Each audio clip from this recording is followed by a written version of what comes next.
Hello everyone, welcome to study IQ PCS। तो दोस्तों, बहुत ही बेहतरीन टॉपिक आज करने वाले हैं, that is types of rainfall. ठीक है, तो दोस्तों रेनफॉल की टाइप मतलब रेनफॉल भी बहुत किस्म की होती है हमारी धरती में। हाँ जी बिल्कुल, तो मैं बताऊंगा आपको किस तरीके से डिफरेंट डिफरेंट फॉर्म्स ऑफ आपको डिफरेंट डिफरेंट टाइप्स ऑफ आपको रेनफॉल देखने को मिलती है। बट अगर आप देखेंगे, इससे पहले हम रेनफॉल कवर करें, तो रेनफॉल में आपको बता दूं, it is a form of precipitation. ये प्रेसिपिटेशन की क्या है बच्चा? प्रेसिपिटेशन की एक फॉर्म है ये, राइट। मतलब प्रेसिपिटेशन में आपका स्नोफॉल भी होता है। क्या आता है? स्नोफॉल भी आता है। प्रेसिपिटेशन में आपका आइस पैलेट्स भी आते हैं। क्या आते हैं? आइस पैलेट्स भी आते हैं, राइट। प्रेसिपिटेशन अगर आप देखोगे बच्चा, स्नो पैलेट भी है। क्या है? स्नो पैलेट भी है, राइट। और उसके अलावा मैं आपको और बोलूं तो एक स्लीट भी है। शायद आपने स्लीट ना सुना हो, लेकिन ये जो हिमालय रेंजर में ठंडे इलाके में रहते हैं जहां पे बर्फबारी बहुत ज्यादा होती है, तो वहां पे स्लीट बेसिकली क्या होता है, जब स्नो के साथ साथ बर्फबारी के साथ साथ जब बारिश हो रही है, राइट, तो मतलब स्नो और रेन एक साथ हो रही है, तो उसको हम क्या बोलते हैं भैया? स्लीट बोलते हैं। तो ये जब भी आप देखोगे हिमालयन स्टेट में, खास करके इन दिनों जब अगर स्नोफॉल होने लगती है, तो उससे शुरू में थोड़ी सी पहले बारिश गिरती है, फिर आहिस्ता आहिस्ता आहिस्ता आहिस्ता वो स्नो में चेंज होती रहती है। तो उसी प्रोसेस को हम क्या बोलते हैं बच्चा? स्लीट बोलते हैं। तो प्रेसिपिटेशन का सिंपल मतलब है बच्चा, याद रखना। अगर ये मैं आपको बना रहा हूं क्या? Earth surface. ये मैंने क्या बनाई बच्चा? अर्थ सरफेस बनाई। और आपको पता है कि ये भैया क्या है? हमारा पूरा एटमॉस्फेरिक लेयर है, राइट। ये एटमॉस्फेरिक लेयर है, डन है ना।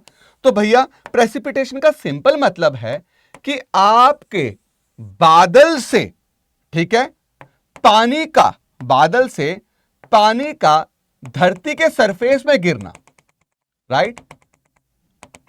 बादल से पानी का धरती के सरफेस में गिरना किसी भी फॉर्म में, चाहे वो हो स्नो, चाहे वो हो रेन, ठीक है, चाहे वो हो बच्चा स्लीट, उसको हम बोलते हैं प्रेसिपिटेशन। तो प्रेसिपिटेशन सिर्फ बारिश को नहीं बोलेंगे, बर्फबारी को भी हम क्या कर सकते हैं? प्रेसिपिटेशन बोल सकते हैं मेरे दोस्तों। अब दोनों में क्या डिफरेंस है? अगर आप मुझे स्नो और इसमें डिफरेंस पूछो, तो मैं आपको बताऊंगा कि जब भी कंडेंसेशन, कंडेंसेशन क्या है बच्चा? कंडेंसेशन है पानी के भाप का बूंद बनना, मैटर के स्टेट को में जब चेंज आता है, राइट। मतलब गैसेस फॉर्म से वो लिक्विड फॉर्म में जब आएगा, उसको हम कंडेंसेशन बोलेंगे। जब भी कंडेंसेशन, एयर में प्रेजेंट पानी की कंडेंसेशन अबव फ्रीजिंग पॉइंट हो रही है, राइट, अबव फ्रीजिंग पॉइंट हो रही है, तो प्रेसिपिटेशन हमेशा रेनफॉल के फॉर्म पे होगी। ये डिफरेंस है बच्चा रेनफॉल और स्नोफॉल में। रेनफॉल की ये डेफिनेशन है। अगर आपको कोई पूछे रेनफॉल क्या है, आप बोलेंगे जब भी the condensation which takes place above 0 degree Celsius, right, और अबव फ्रीजिंग पॉइंट, तो उसको हम क्या बोलेंगे बच्चा? रेनफॉल। और जब भी कंडेंसेशन बिलो 0 डिग्री सेल्सियस होती है, तो भैया आपको क्या देखने को मिलता है? वो प्रेसिपिटेशन किस फॉर्म में देखने को मिलेगी? स्नो के फॉर्म में। मेरी बात क्लियर है? अब एक बात बहुत बेहतरीन है, एक बात बहुत बेहतरीन मैं बताने जा रहा हूं, ठीक है। इसका यही दिक्कत है ना कि ये भैया ये तंग बहुत करता है। ये बात क्लियर होगी, इसमें कोई दिक्कत की बात तो नहीं, समझ आ गया है ना। पहले आपको रेनफॉल और स्नोफॉल में डिफरेंस पता चल गया मेरे दोस्तों। अब दूसरी बात देखिएगा ध्यान से। अगर हम अपने धरती को देखें, अब अगर हम अपनी धरती को देखेंगे, तो व्हाट यू विल फाइंड, एक मिनट, एक इसको मैं मिटा रहा हूं, ये जरूरत नहीं हमें, तो इसको मिटा देते हैं, ठीक है ना। आराम से पढ़ेंगे ना, इतनी टेंशन थोड़ी लेनी होती है। ये मैंने क्या किया? अपने अर्थ को बनाया, रेड से बनाते हैं यार, ठीक। और हमने ये क्या किया भैया? ये इक्वेटर बनाया। क्या बनाया? ये इक्वेटर। इसको बोला इक्वेटर, इसको बोला बच्चा पोल्स। क्या बोला? इसको पोल्स बोला, ठीक है। अब आप इक्वेटर में स्पेशली आप 5 डिग्री से लेके 5 डिग्री नॉर्थ से लेके 5 डिग्री साउथ के बीच में रहेंगे, स्पेशली आपको डेली रेनफॉल मिलेगी। क्या मिलेगी? डेली रेनफॉल, ठीक है। उसको 2 o'clock रेनफॉल भी बोलते हैं। क्या बोलते हैं? 2 o'clock रेनफॉल। मतलब 2 से 4 बजे के बीच में इक्वेटर में डेली रेनफॉल होनी ही होनी है, राइट। लेकिन आप ये पूरी जगह, बाकी इस रीजन को छोड़ के पूरे ग्लोब में आपको थ्रू आउट ईयर ये रेनफॉल नहीं देखने को मिलेगी। तो मतलब यह है कि इक्वेटर में कुछ सर्टेन कंडीशंस प्रिवेल कर रही हैं। क्या कर रही हैं? सर्टेन कंडीशंस प्रिवेल कर रही हैं जो इक्वेटर में रोज 2 से 4 बजे के बीच में रेनफॉल करवाने के लिए क्या है भैया, आपके रिस्पॉन्सिबल है। मेरी बात क्लियर होगी? अब बच्चा याद रखिएगा, जो इक्वेटर में जो रोज रेनफॉल होती है ना बच्चा, क्या रोज रेनफॉल होती है, उस रेनफॉल को हम एक टाइप में कंसीडर करते हैं, उसको बोलते हैं कन्वेक्शनल रेनफॉल। क्या बोलते हैं? Convectional rainfall. सिंपल। बच्चा याद रखिए, यहां पे कन्वेक्शन का क्या मतलब है? यहां पे कन्वेक्शन का मतलब है the movement of air mass from one position to another. मेरी बात आपको क्लियर हो रही है? ये है तो मतलब, और जो मूवमेंट है एयर मास का एक जगह से दूसरी जगह में, वो हमेशा कैसे? सर्कुलर मैनर में, ऐसे। मतलब एयर जो है वो सर्कुलर मैनर में घूमती है।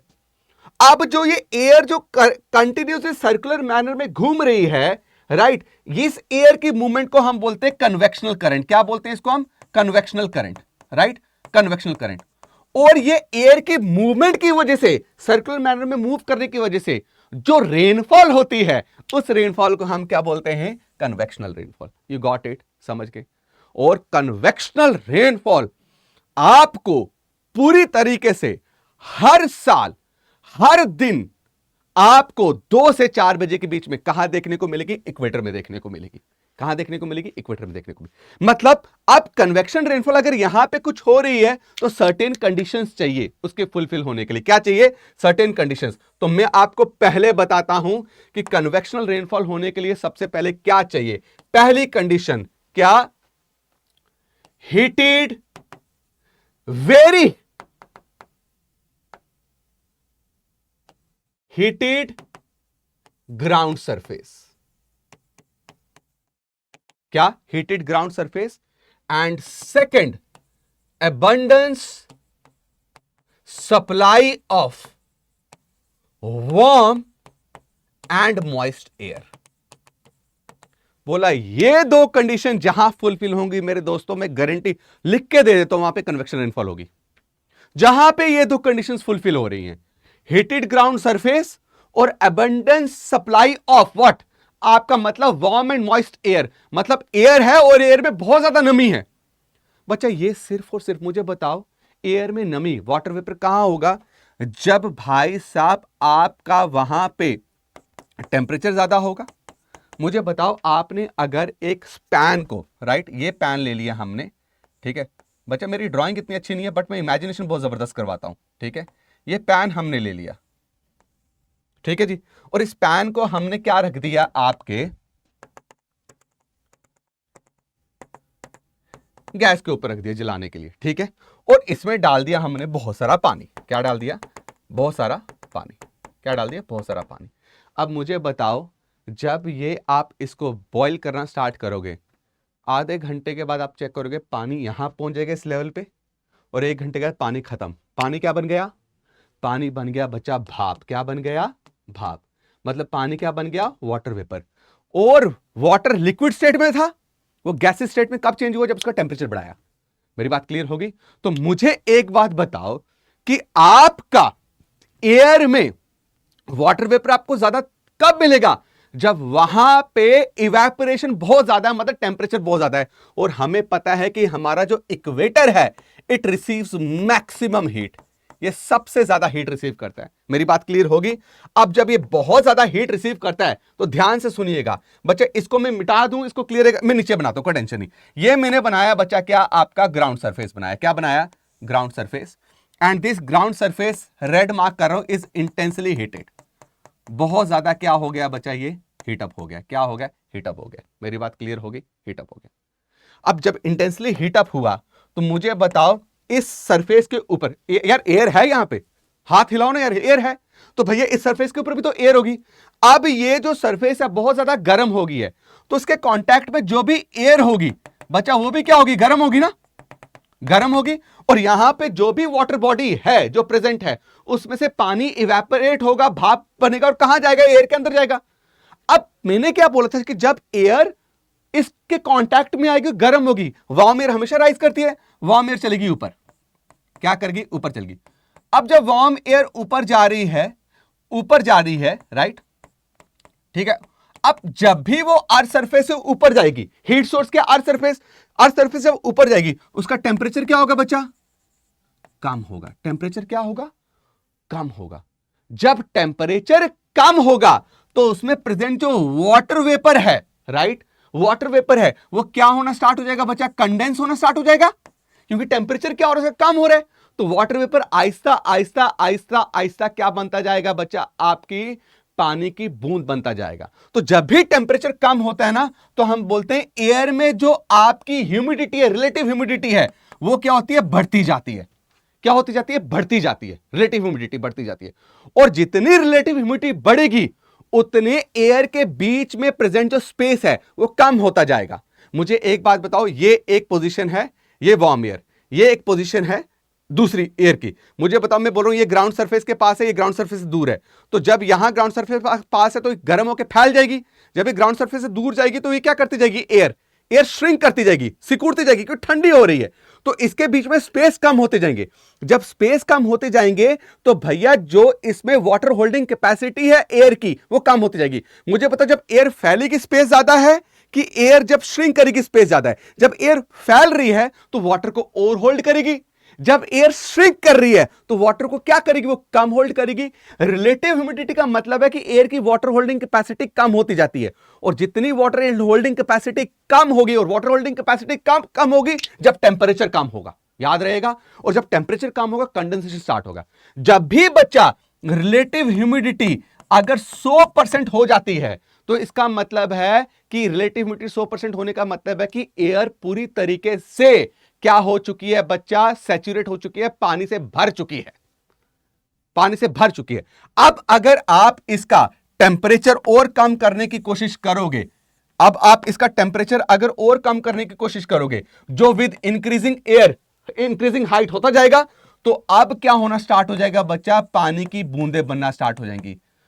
टेंपरेचर कम, पहले एक बूंद जुड़ेगी, क्या करेगी? एक बूंद जुड़ेगी, एक बूंद, दो बूंद, जुड़ के क्या करेंगे भैया जी? आपका ड्रॉपलेट्स जो हैं ये क्या बना देंगे? आपका क्लाउड बना देंगे। क्या बना देंगे? क्लाउड। और ये क्या करेंगे? सूरज की रोशनी को, आती हुई सन की रोशनी को ऑब्स्ट्रक्ट करेंगे। क्या करेंगे? ऑब्स्ट्रक्ट करेंगे, राइट। और नीचे से जब आप देखोगे तो आपको क्या दिखेगा भैया? जो आपको मैनिफेस्टेशन देख रही है, जो सूरज की रोशनी को रोक रही है, वही तो है बच्चा आपके क्या? क्लाउड। अब बच्चा देखो, रिलेटिव ह्यूमिडिटी मैंने बहुत लेमन लैंग्वेज में बताया। अगर आप चाहते हो कि रिलेटिव ह्यूमिडिटी आपको बिल्कुल डिटेल में पता चले और आप बहुत कंफ्यूज हो, तो कमेंट सेक्शन में जरूर कमेंट करिएगा, मैं आपको रिलेटिव ह्यूमिडिटी क्लियर करूंगा। अब बच्चा बादल बने, अब बादल भर चुका है तो इट विल स्टार्ट रेनिंग। क्या करेगा? ये रेन करना स्टार्ट करेगा। अब देखो, जो ऊपर गई हुई एयर है, ये वाली एयर, ये ठंडी होके वापस क्या करेगी? नीचे डिसेंड करेगी। क्या करेगी? वापस नीचे डिसेंड करेगी, राइट। नीचे डिसेंड करी, नीचे आ रही है, टेंपरेचर बढ़ा, वापस क्या करेगी? ऊपर चलेगी। तो ये जो एयर की मूवमेंट है, एयर पार्टिकल मूवमेंट है, जो एक सर्कुलर मैनर में मूवमेंट हो रही है, इसी को हम क्या बोलते हैं? Convective current. और यही जो एयर पार्टिकल है, जो नीचे से वाटर वेपर को उठा के ले गए, ऊपर जाके ठंडे होकर जो बादल बना के रेनफॉल करवाई, उसको हम क्या बोलते हैं? Convectional rainfall. क्या बोलते हैं? Convectional rainfall. अब आपको समझ आया कि कन्वेक्शनल रेनफॉल होने के लिए सबसे बड़ी कंडीशन क्या चाहिए? कि भाई साहब, जो ग्राउंड सरफेस है वो बहुत ज्यादा हीटेड होना चाहिए, और आपका वहां पे एबंडेंस क्या होना चाहिए? मॉइस्ट एयर होना चाहिए, वार्म एंड मॉइस्ट एयर। तो मुझे बताओ, पोल्स में क्या कन्वेक्टिव रेनफॉल हो सकती है क्या? कैसे होगी? कैसे भैया? नहीं हो पाएगी पोल्स में। काहे नहीं हो पाएगी? कि पोल्स में ये कंडीशन फुलफिल ही नहीं हो रही है बच्चा। अभी मैं इसमें डिटेल में जाऊं तो बहुत कुछ है। अब क्या सिर्फ कन्वेक्टिव रेनफॉल इक्वेटर में होती है? ओरिजिनल कन्वेक्टिव रेनफॉल इक्वेटर में होती है, उसका डुप्लीकेट धरती के और पार्ट में होता है, लेकिन ओरिजिनल कन्वेक्टिव रेनफॉल हमेशा कहां होगी बच्चा? आपके यहां पे। अब देखिए इसके कैरेक्टरिस्टिक क्या है? कन्वेक्शनल रेनफॉल के कैरेक्टरिस्टिक क्या है? याद रखिए कन्वेक्शनल रेनफॉल शॉर्ट पीरियड के लिए होती है, बहुत छोटे पीरियड के लिए, बट बहुत ही ट्रिमेंडस होती है, बहुत ज्यादा होती है, राइट। हैवी डाउनपोर होगा, मतलब भारी मात्रा में बारिश होगी 15-20 मिनट के लिए, लेकिन वो खत्म कर देगी, राइट। और भैया यहां पे आपको लाइटनिंग, बिजली पड़ती हुई दिखेगी, आपको यहां पे थंडरिंग, बादल का गरजना भी आपको यहां पे दिखेगा। मेरी बात क्लियर है? ये ज्यादातर कहां होती है, दो कंडीशन बताई, ये ज्यादातर कहां होती है बच्चा, आपके इक्वेटोरियल रीजन में। कहां होती है? इक्वेटोरियल रीजन में। और इसके पीछे जो बादल रिस्पॉन्सिबल है, जिस बादल की वजह से ये रेनफॉल होती है, दैट इज क्यूमुलोनिम्बस। क्या है? Cumulonimbus cloud. बच्चा आपने बड़ी बार देखा हो, बादल गरज रहा है, बिजली पड़ रही है, हैवी बारिश हो रही है, राइट। जब भी ऐसा कुछ हो रहा है कि बादल गरजे और हैवी रेनफॉल हो, तो समझ लो वो क्या है जी, आपका क्यूमुलोनिम्बस क्लाउड है। इसलिए क्यूमुलोनिम्बस क्लाउड को हम क्या बोलते हैं, आपका थंडर क्लाउड भी बोलते हैं। क्या बोलते हैं? थंडर क्लाउड भी बोलते हैं। जब भी दिमाग में डाल देना, जब भी आपको रेनफॉल दिखे, कौन सी रेनफॉल भैया, जिसमें बिजली बहुत ज्यादा पड़ रही है, बारिश बहुत ज्यादा हो रही है, तो भैया वो कौन से क्लाउड्स हैं? आपके क्यूमुलोनिम्बस क्लाउड हैं। और वो कौन से रेनफॉल करवा रहे हैं? आपके कन्वेक्शनल रेनफॉल करवा रहे हैं। बच्चा यही कन्वेक्शन रेनफॉल के का कारण है कि आपको जो भी इक्वेटर है, वहां पे आपको लग्जूरियस वेजिटेशन या ग्रीन फॉरेस्ट, एवरग्रीन फॉरेस्ट देखने को मिलता है। यही कारण, जैसे अमेजॉन रेन फॉरेस्ट, क्या देखा हमने? अमेजॉन रेन फॉरेस्ट, उसके बाद कॉन्गो रेन फॉरेस्ट। क्लियर हो रहा है मेरे दोस्तों? यहां पे कोई दिक्कत की बात तो नहीं बच्चा। This was convectional rainfall. अब दोस्तों देखिएगा, एक और रेनफॉल है, जिस रेनफॉल का क्या नाम है? जिस रेनफॉल का नाम है ओरोग्राफिक रेनफॉल। क्या नाम है बच्चा? Orographic rainfall. बच्चा सिंपल बात बताऊंगा, वो रेनफॉल जिसके पीछे कारण क्या है आपका, जिसके पीछे कारण है आपका पहाड़, उसको हम क्या बोलते हैं? Orographic rainfall. क्योंकि ओरो का मतलब ही क्या होता है? ओरो का मतलब होता है mountain. What is the meaning of ओरो? ओरो मींस माउंटेन। मेरी बात क्लियर है? शर्त यह होनी चाहिए कि अगर आप चाहते हो कि ओरोग्राफिक रेनफॉल हो, तो इसके पीछे भी कोई कंडीशन है, इसके पीछे भी कोई कंडीशन है। तो बोला इसके पीछे कंडीशन क्या है? जो माउंटेन है, जो माउंटेन बैरियर है, उसके अक्रॉस क्या होना चाहिए भैया आपका? उसके अक्रॉस आपकी हवा आनी चाहिए, राइट। और अगर माउंटेन बैरियर, दूसरी कंडीशन क्या है कि वो किसी वाटर बॉडी के पास होना चाहिए। यार वाटर बॉडी और क्या बनाते ना, समुद्र बना लेते, वो किसी वाटर बॉडी के पास होना चाहिए, राइट। और बिल्कुल जो आपकी हवा है, राइट, वो क्या होनी चाहिए? मॉइस्ट होनी चाहिए हवा, है ना, उसमें मॉइस्चर होना चाहिए। और उसकी जो डायरेक्शन होनी चाहिए, वो पहाड़ के बिल्कुल अक्रॉस होनी चाहिए। तो है अक्रॉस? बिल्कुल है। अब आप सोचिए, जब ये एयर इसको टकराएगी इसके साथ, तो भैया हवा, हमने घर में कूलर रखे होते, एसी रखा होता है। अगर एसी की आपको हवा की डायरेक्शन चेंज करनी है, तो सब उसको थोड़ा सा ऊपर नीचे करो, इधर उधर करो, हवा वहीं जाएगी। तो भैया अब माउंटेन ऐसे, तो हवा क्या करना स्टार्ट होगी? ऊपर जाना स्टार्ट होगी। क्या करना स्टार्ट करेगी? ऊपर जाना स्टार्ट होगी। हवा के पास मॉइस्चर है, हाँ, क्योंकि हवा कहां से आई है? समुद्र से आई है, राइट। हवा के पास मॉइस्चर, तो हवा समुद्र से आई है। अब जब पहाड़ का टकराई, तो पहाड़ ने क्या किया? इसको फोर्स करना स्टार्ट किया ऊपर जाने के लिए। जब एयर ऊपर जा रही है, तो बच्चा मैंने आपको क्या बोलता, जब भी एयर ऊपर जाएगी धरती की सरफेस से, धरती की सरफेस से ऊपर जाएगी, तो टेम्परेचर हमेशा गिरेगा। टेम्परेचर क्या होगा? हमेशा गिरेगा। तो टेम्परेचर गिरेगा तो क्या बढ़ेगी बच्चा? रिलेटिव ह्यूमिडिटी बढ़ती जाएगी। रिलेटिव ह्यूमिडिटी बढ़ने का मतलब है कि जो वाटर वेपर है भैया, वो चेंज हो रहा है किसमें? आपके वाटर ड्रॉपलेट में। किसमें चेंज हो रहा है? वाटर ड्रॉपलेट में। जाते जाते अब भाई साहब पहाड़ के इस साइड पूरा सैचुरेट होके भैया आपका क्या कर देगी? ये हवा बादल बना देगी। क्या कर देगी? बादल बना देगी। और बादल बना के मेरे दोस्तों ये करवाएगी बहुत ही सुंदर रेनफॉल। मुझे एक बात बताना बच्चा, थोड़ी देर के लिए मैं क्या कर रहा हूं, इसको पहाड़ को निकाल देता हूं और मैं बोलता हूं कि यहां पे है आपका क्या? ये प्लेन लैंड है और यहां पे है आपका केरला। तो मुझे बताओ क्या केरला में रेनफॉल होती? क्यों नहीं होती? क्यों? क्योंकि हवाएं क्या होती, सीधा निकल जाती केरला से। ये सिर्फ और सिर्फ कारण क्या है कि यहाँ पे आपको क्या मिल रहा है, वेस्टर्न घाट्स। और वेस्टर्न घाट के साथ जो ओशन है, उस ओशन का क्या नाम है बच्चा? उस ओशन का नाम है अरेबियन सी। तो हवा जो एंटर करती है अरेबियन सी से मॉइस्चर उठाती है वेस्टर्न घाट्स। क्या बच्चा? वेस्टर्न घाट्स के वेस्ट स्लोप। वेस्ट स्लोप ये हो गया ना बच्चा, वेस्टर्न घाट। मैं वेस्टर्न घाट हूं, मेरे यहां पे क्या है बच्चा? आपका अरेबियन सी। तो वेस्ट क्या हो गया मेरा? यहां हवा यहां से आ रही, उसने रोका, मैंने उसको राइज करवाया, बारिश हुई। हवा पहाड़ के जिस फेस पे टकरा के बारिश करवा रही है उसको हम बोलते हैं विंडवर्ड साइड। क्या बोलते हैं? Windward side. मेरी बात क्लियर है? अब देखिए, यही हवा जिसने बारिश करवाई वो यहां से नीचे की तरफ आएगी। तो बच्चा जब हवा वापस जमीन की तरफ आ रही है तो टेम्परेचर बढ़ेगा। अब जब टेम्परेचर बढ़ेगा तो मुझे बताओ क्या पानी बूंद बन पाएगा? पानी याद करो, पानी बूंद नहीं बन पाएगा। तो भैया आपका एयर क्या हो जाएगी? ड्राई। और पहाड़ के जिस स्लोप पे ये उतर रही है, राइट, जिस स्लोप पे ये उतर रही है उसको हम क्या बोलते हैं? Leeward slope. क्या बोलते हैं? लीवर्ड स्लोप और रेन शैडो जोन। क्यों? क्योंकि यहां पे रेनफॉल बहुत ही या तो कम होगी या तो विद पैसेज टाइम आपको देखने को ही नहीं मिलेगी।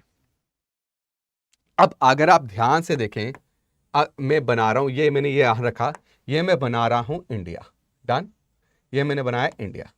अब इंडिया का पेनिनसुलर इंडिया है, तो ये सारा क्या है बचा?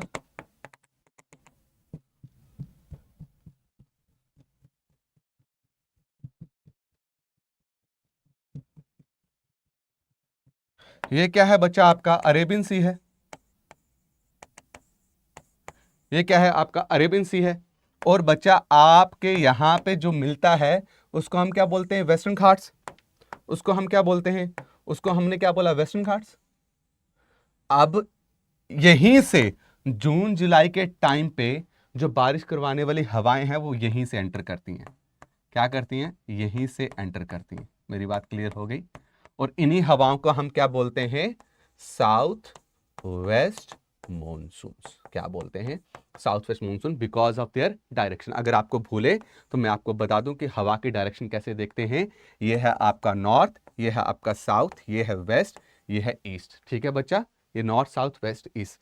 अब हवा अगर ऐसे चल रही है तो साउथ डायरेक्शन हम उसको बोलेंगे, लेकिन हवा साउथ और वेस्ट के बीच में ऐसे है इस डायरेक्शन में, तो उसको हम क्या बोलेंगे? South west.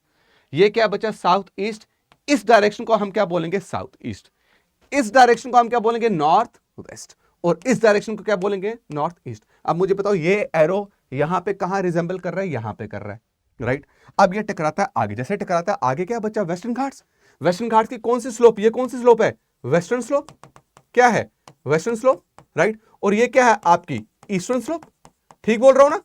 इसको ऐसे इमेजिन करो, ये ईस्टर्न स्लोप, ये वेस्टर्न स्लोप। मुझे बताओ कौन सी स्लोप में ज्यादा रेनफॉल होती है? सोचो ध्यान से, वेस्टर्न घाट के कौन सी स्लोप में ज्यादा रेनफॉल होती है? वेस्टर्न स्लोप में। तो जंगल कहां है? सबसे ज्यादा जंगल कहां मिल रहे हैं आपको? सबसे जंगल आपको यहां मिल रहे हैं। ये पूरा जंगल भरा हुआ है वेस्टर्न स्लोप। चेक करिए, नहीं होगा मुझे पकड़ लेना। और जैसे आप वेस्टर्न स्लोप से ईस्टर्न स्लोप की तरफ उतरना स्टार्ट करेंगे, फॉरेस्ट कम हो रहा है, जंगल कम हो रहा है। क्यों कम हो रहा है जंगल? रेनफॉल चाहिए ना भैया। समझ पा रहे हो मेरी बात? क्लियर हो रही है? तो आप देखेंगे कि भाई जितना आप वेस्टर्न घाट से अंदर के तरफ जाते जाएंगे रेनफॉल कम होती जाती है। क्या होती जाती है? रेनफॉल लेस हो रही है। भैया why rainfall is being less? Because air is descending. और ये सारा एरिया कहां? लीवर्ड स्लोप में। तो आप देखिए महाराष्ट्र के इस इंटीरियर पे, राइट, ये महाराष्ट्र के इस इंटीरियर पे आप कभी देखिएगा कितने ज्यादा फार्मर सुसाइड करते हैं। और ऊपर से अगर कहीं ड्रॉट आ गया भैया फिर तो गए ना, फिर तो काम ही खत्म हो गया। बिकॉज एग्रीकल्चर सेक्टर हमारा पेनिनसुलर रीजन में it is totally dependent on what? Rainfall. इसी के चक्कर तो अभी कर्नाटक और तमिलनाडु में क्या हुई भाई साहब? लड़ाई हुई कावेरी नदी पे, कावेरी रिवर डिस्प्यूट पे। क्लियर है? ये बात समझ गए बच्चा ओरोग्राफिक रेनफॉल का? अब मुझे एक बात बताओ, क्या ओरोग्राफिक रेनफॉल इक्वेटर पे हो सकती है? भैया क्यों नहीं हो सकती? अगर कहीं पे भी अगर पहाड़ है और मॉइस्ट एयर अगर उस पहाड़ के उस डायरेक्शन में टकरा रही है, राइट, पहाड़ के उस डायरेक्शन पे, और मॉइस्ट है तो राइज करके रेनफॉल करवाएगी। लेकिन मैक्सिमम रेनफॉल क्या होती है वहां पे? कन्वेक्शन रेनफॉल होती है। कन्वेक्शन के साथ वहां पे ओरोग्राफिक रेनफॉल भी होती है भैया। तो इंडिया में आपको ओरोग्राफिक रेनफॉल मेजरली मॉनसून के टाइम पे देखने को मिलेगी। लेकिन हां, इंडिया में अगर गर्मियों के टाइम पे क्या आपको बादल गरजते हुए नहीं दिखे, लाइटिंग भारी मात्रा में बारिश नहीं दिखी? तो होता है, इंडिया में भी कन्वेक्शन रेनफॉल होती है, बट वैसी रेनफॉल नहीं होती जो इक्वेटर में होती है। और इंडिया में कन्वेक्शन रेनफॉल कब होती है? जब सन ट्रॉपिक ऑफ कैंसर में पहुंच जाता है। जब सन क्या पहुंच जाए? ट्रॉपिक ऑफ कैंसर में पहुंच जाता है, और वहां पे इंटेंस हीटेड ग्राउंड सरफेस की वजह से हमें कन्वेक्शन रेनफॉल देखने को मिलती है। और बच्चा जितना क्लाइमेट चेंज होगा, जितना क्लाइमेट चेंज होगा, जितना ग्लोबल वार्मिंग होगा, इंडिया में कन्वेक्शन रेनफॉल और देखने को मिलेगी, आपको और ज्यादा देखने को मिलेगी। राइट, क्लियर है? और अगर आप अभी भी कंफ्यूज्ड हैं सन के tropic of cancer, tropic of capricorn की मूवमेंट में, तो कमेंट सेक्शन में कमेंट कीजिएगा, मैं जरूर उस टॉपिक को भी कवर करूंगा। बच्चा अब देखिए हमने कितने देखे बच्चा? हमने अभी तक 2 हमने देखे क्या टाइप की रेनफॉल। तीसरी टाइप की रेनफॉल बच्चा, उसको बोलते हैं क्या? हम उसको बोलते हैं हम फ्रंटल रेनफॉल। उसको हम क्या बोलते हैं? Frontal rainfall.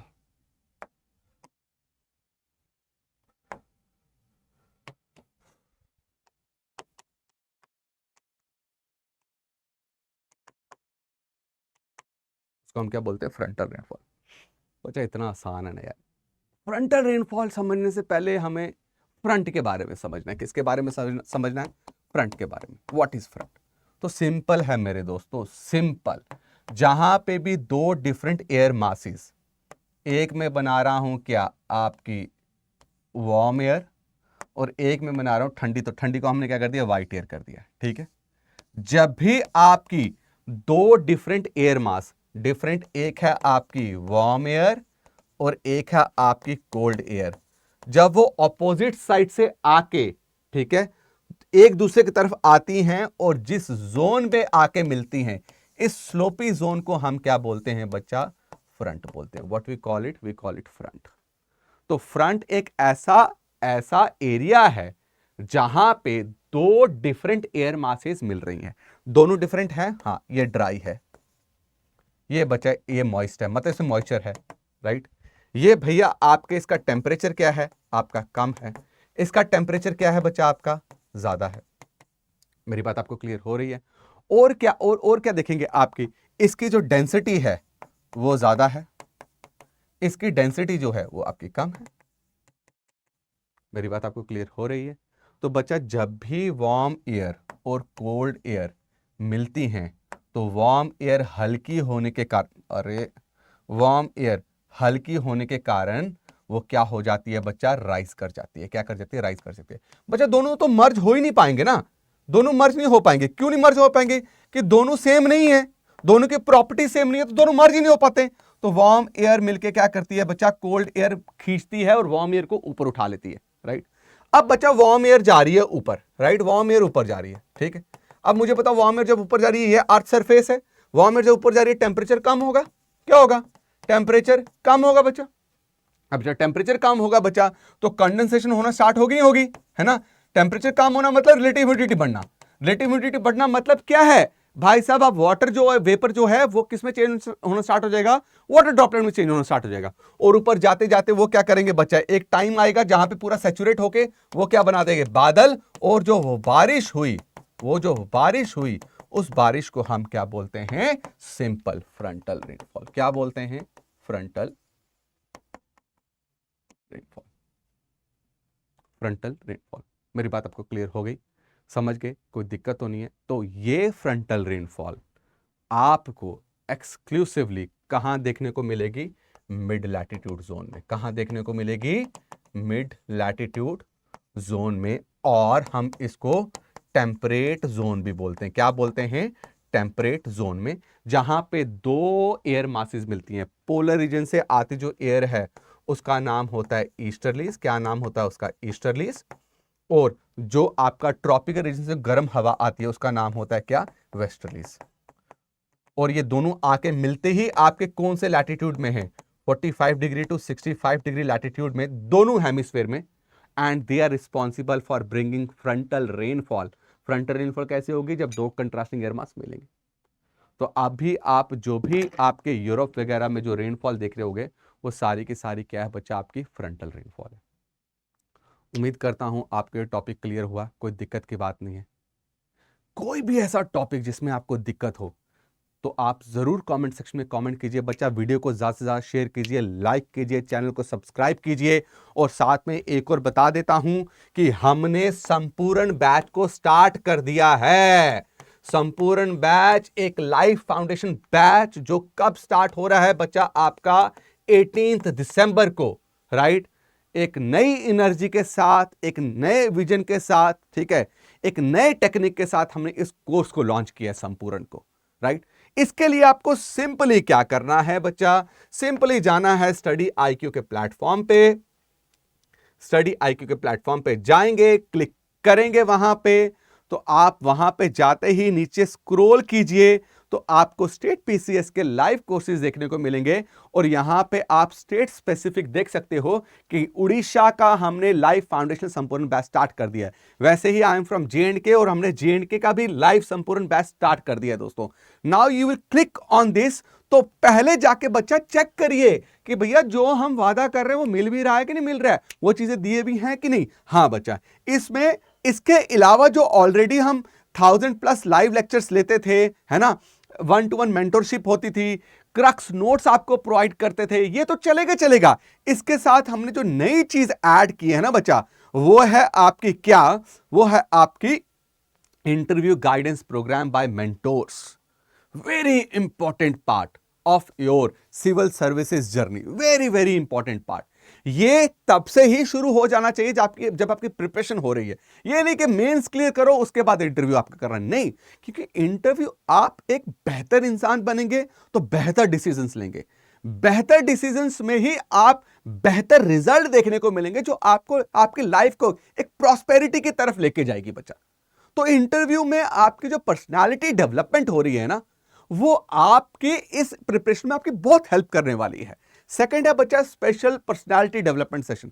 बच्चा देखो, मुझे जब मैंने प्रिपरेशन स्टार्ट करी थी that was totally without guidance. मुझे 1-2 बुक बोली गई, भाई ये बुक पढ़ लो, वो बुक पढ़ लो, पता ही नहीं कुछ। कंप्यूटर बैकग्राउंड से था, राइट। पढ़ रहा हूं मैं, भाई सब क्या कहते हैं, आपकी हिस्ट्री पढ़ रहा हूं, ज्योग्राफी आप आज मैं पढ़ा रहा हूं ज्योग्राफी। मुझे पहले 1 साल समझ ही नहीं आई क्योंकि मैंने ज्योग्राफी के फाउंडेशंस में गया ही नहीं।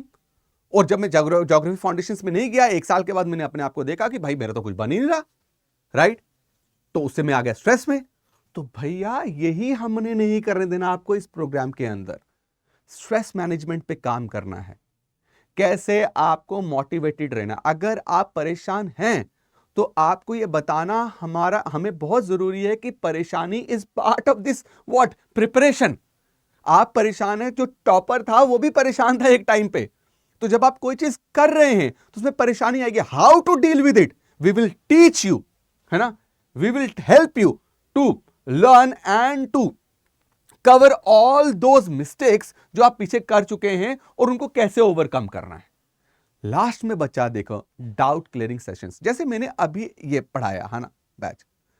इस बैच में मैंने आपको सेशंस के बारे में रेनफॉल के बारे में बताया। किसी न किसी को कोई ना कोई डाउट तो रहेगा, ठीक है। और वो डाउट शायद वो ना पूछने के चक्कर में वो मारे जाता है।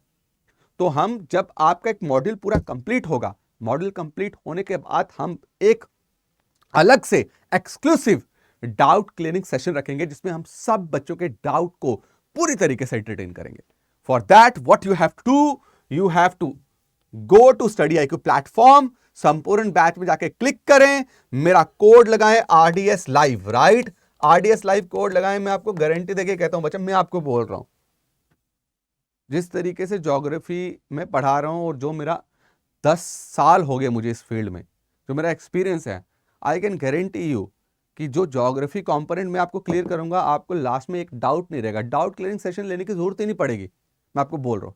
लेकिन फिर भी ले लेंगे ना यार, अगर रहेगा कुछ डाउट तो, ठीक है। तो for that what you have to do, RDS live पे आपको जाके ये डिस्काउंट कोड, ये कूपन कोड डालना है और डिस्काउंट लो। 18 दिसंबर को ज्वाइन करो भैया, come to us. Thank you so much for watching me. Do like, subscribe and share this video with your friends. Thank you so much.